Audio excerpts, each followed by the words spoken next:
E agora sim a gente fala com o Igor Lopes, que a gente prometeu para vocês um pouquinho antes. Segundo a pesquisa CX Trends 2024, desenvolvida pela Octadesk em parceria com a Opinion Box, 3 em cada 4 empresas brasileiras já usam inteligência artificial para atender clientes, seja no site, no WhatsApp ou até no telefone. Não é pouco investimento, né, Igor? Previsão de movimentar mais de 3 bilhões de dólares em IA conversacional até 2027, não é isso? Boa tarde para você, seja bem-vindo. Isso, boa tarde, Marcelo, boa tarde você que está nos assistindo também.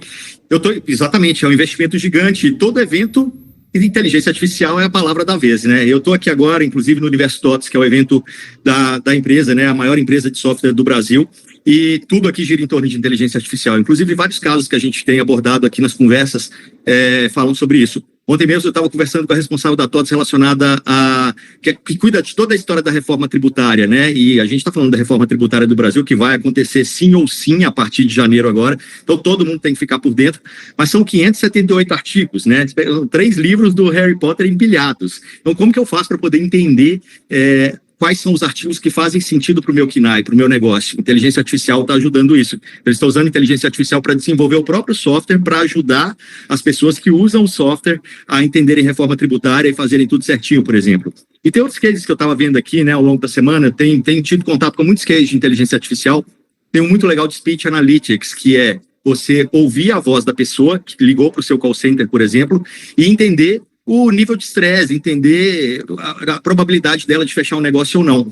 Pensa, por exemplo, e esse caso é real, de uma empresa de cobrança, de gente que está devendo. Dependendo da voz, dá para você analisar se a pessoa está blefando, né, se ela tem dinheiro para pagar, mas ela não quer, ela está ali chorando descontinho e tal, você pode ser mais duro nesse caso. Se a pessoa realmente não tem dinheiro e tem um histórico de mal pagador, então você pode ir numa abordagem mais de educação financeira, por exemplo, ou se de repente a pessoa é uma jovem, né? De repente um estudante que estourou ali R$500 no cartão de crédito, mas de repente vale até a pena você dar um desconto para ele poder ser um bom cliente no futuro. Então tudo isso a inteligência artificial consegue te ajudar hoje para que você consiga ter esses melhores resultados de negócio. Só para fechar mais um caso aqui, né? A gente tem um caso do Incor também que eu acho muito legal, que eles têm, Incor, o Instituto do Coração aqui em São Paulo, né, referência nesse sentido, e eles têm um histórico ali de 22 anos guardados de pessoas que passaram por lá, né, de pacientes que passaram por lá. E aí, com esses 22 anos de histórico, eles conseguem analisar esses dados, e hoje, se esse paciente, por exemplo, volta para a emergência, no caso, né, que ele precise voltar para o hospital, eles conseguem sumarizar esses 22 anos de histórico, dar um resumo para o médico que for atender ele ali no pronto atendimento, e isso, né, acaba fazendo com que o atendimento seja mais efetivo, mas não só isso. Se ele fizer um eletrocardiograma, por exemplo, e a inteligência artificial entender que existe alguma coisinha de errado ali, ele consegue furar a fila do laudo. Então, você pensa, né, minutos ou horas aí que a gente pode economizar, isso salva vidas, né? A inteligência artificial, de fato, fazendo diferença na vida das pessoas, isso eu acho muito bom. Parece que você tem uma entrevista com o Neil Redding, é isso mesmo? Explica pra gente. Verdade, Neil Redding é um dos keynote speakers aqui do evento, né? O cara que falou agora mesmo aqui na plenária. Eu gravei com ele, exatamente, estava até esquecendo da fala dele, mas eu gravei com ele e ele estava contando um pouquinho sobre como é isso, né? Como que os negócios, como que os líderes hoje precisam entender inteligência artificial para conseguir conduzir melhor seus negócios. Vamos soltar. Se você está liderando um negócio, se você está no board de uma empresa, você tem que saber não só lidar com humanos, mas também lidar com inteligência artificial. Você não precisa saber construir agentes, obviamente, ou aplicações de inteligência artificial, mas tem que ter o entendimento para liderar um negócio baseado em inteligência artificial. Isso é essencial. Nos próximos 5 anos, uma das coisas que eu falo na minha apresentação, o Peter Diamandis, que é um conhecido futurista, investidor global, ele fala que em 2030, isso é daqui 5 anos, as empresas vão usar a inteligência artificial de forma avançada ou então vão estar fora de negócio. Não tem nada no meio. Parece um exagero, mas é isso. Tem só 2 anos e meio que o ChatGPT surgiu. Agora imagina mais 2 anos e meio como vai ser. A China hoje é uma potência em manufatura, né? Existe uma confusão de que a China acabou de falar aí, né, Igor? Acho que a gente não está conseguindo te ouvir, Igor. Não sei se você está com o microfone fechado aí. Não, então normal. Tá. Bom, como o próprio Neil acabou de falar aí, né? ChatGPT lançado 2 anos e meio, é muito pouco tempo para entender o impacto de algo tão grande na sociedade. O que você acha que vem por aí ainda? Marcelo, qualquer coisa que a gente falar agora vai ser futurologia, né? Pensa, é exatamente o que ele falou, 2 anos e meio, olha o tanto que mudou a sociedade como um todo. Se a gente pensar mais 2 anos e meio, o que pode vir por aí?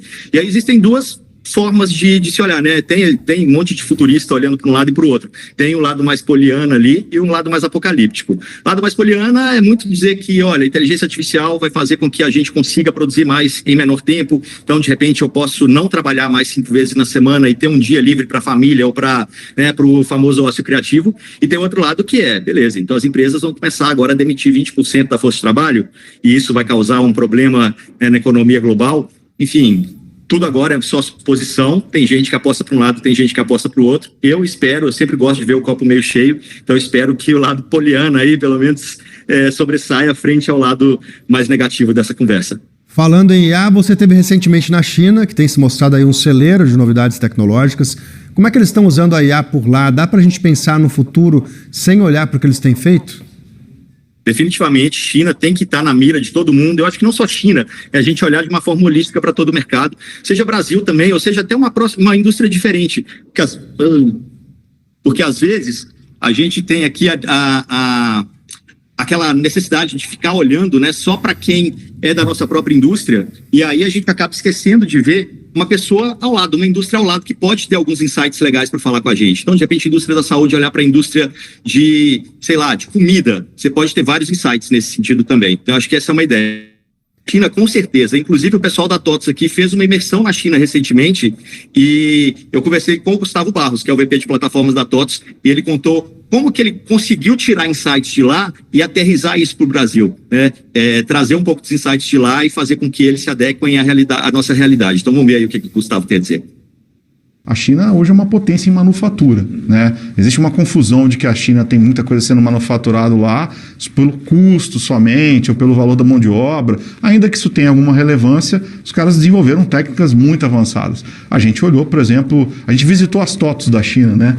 E ao visitar as TOTS da China, a gente percebeu que no portfólio eles têm coisas que eventualmente a gente vai poder trazer proveito para cá também e usufruir no Brasil. Num mundo bem globalizado e com o peso que a China tem nessa história, talvez para esse ângulo de futuro, também olhar pelas perspectivas de lá, né? Talvez não se limitar só às perspectivas que a gente está mais acostumado no nosso mainstream aqui, ocidental e tal, etc. Para olhar o futuro sem olhar também a perspectiva de lá, eu acho que vai ficar incompleto.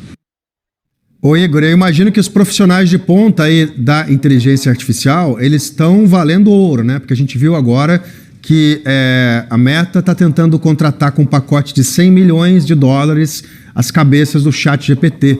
Quem sabe trabalhar com inteligência artificial vira a galinha dos ovos de ouro. Não tem um pouco disso, não?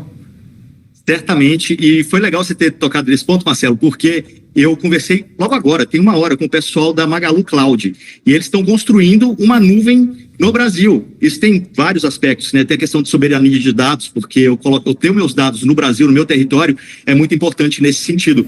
E eles estavam falando exatamente disso, né? Até então, os talentos brasileiros eram exportados. E a gente estava conversando exatamente com 2 talentos brasileiros que foram exportados, trabalharam mais de uma década fora, voltaram agora por conta desse desafio da Amazon Cloud, da Magalu Cloud, e que está trazendo desenvolvimento de ponta para o Brasil. Isso é muito interessante da gente perceber essa movimentação de mercado. Não só eles, como a gente tem percebido vários executivos de tecnologia que foram para fora trabalhar em grandes desafios e que agora estão voltando para o Brasil com todo esse conhecimento, toda essa bagagem para fazer o nosso mercado aí despontado. Tá certo, Igor Lopes, nosso economista de tecnologia e inovação. Muito obrigado por participar mais uma vez aqui do Real Time. Boa tarde para você. Obrigado, Marcelo. Boa tarde.